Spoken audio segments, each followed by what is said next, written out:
For the first time since Trump launched an aggressive military campaign in Yemen, Britain has admitted to joining the fight.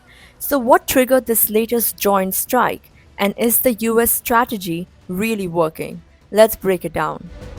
Britain has confirmed it launched airstrikes in Yemen on Tuesday. The UK worked alongside US forces to hit Houthi targets near the capital, Sana'a. This is the first public acknowledgement of a joint UK US strike since the Trump administration escalated its offensive against the Houthis.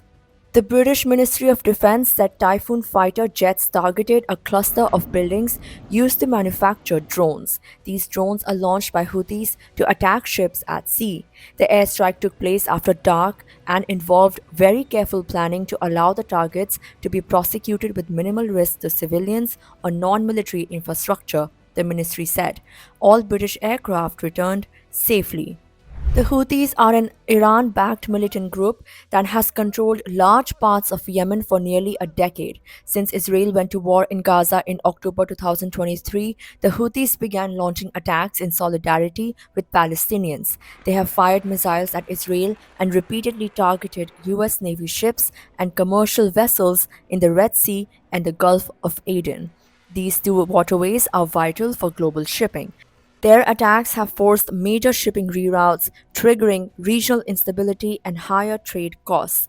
UK Defense Secretary John Healey said on Wednesday a 55% drop in shipping through the Red Sea has caused regional instability and damaged the UK's economy. Since March 15, the US has been leading a heavy air campaign known as Operation Rough Rider. The goal: disrupt the Houthis' ability to strike ships. American forces have hit oil refineries, airports, missile sites, and more. Over 800 individual strikes have been carried out in just a month. Analysts say dozens of Houthi military officers have been killed, but the impact still limited.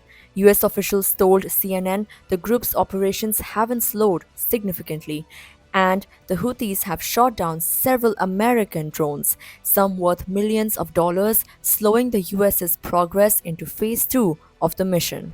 On Monday, the Houthis accused the US of bombing a prison holding African migrants. They claimed dozens were killed. US Central Command responded, and I quote, "We are aware of the claims of civilian casualties related to the US strikes in Yemen, and we take those claims very seriously. We are currently conducting a battle damage assessment and inquiry into those claims." End quote. The UK Ministry of Defense stressed that Tuesday's operation was designed to avoid civilian casualties but gave no figures. Britain has joined multiple joint operations with the US in 2024, but this is the first time it has acknowledged doing so publicly since Trump pledged to use overwhelming force to stop Houthi attacks in the Red Sea. A UK defense statement said the operation was in line with long-standing policy of the UK government following the Houthis initiating their campaign of attacks in November 2023, threatening freedom of navigation in the Red Sea, striking international ships, and killing innocent merchant mariners. With the Red Sea crisis deepening and both military strikes and civilian toll rising, questions remain. Can this campaign actually stop the Houthis, or is the region heading toward a bigger conflict? Stay tuned.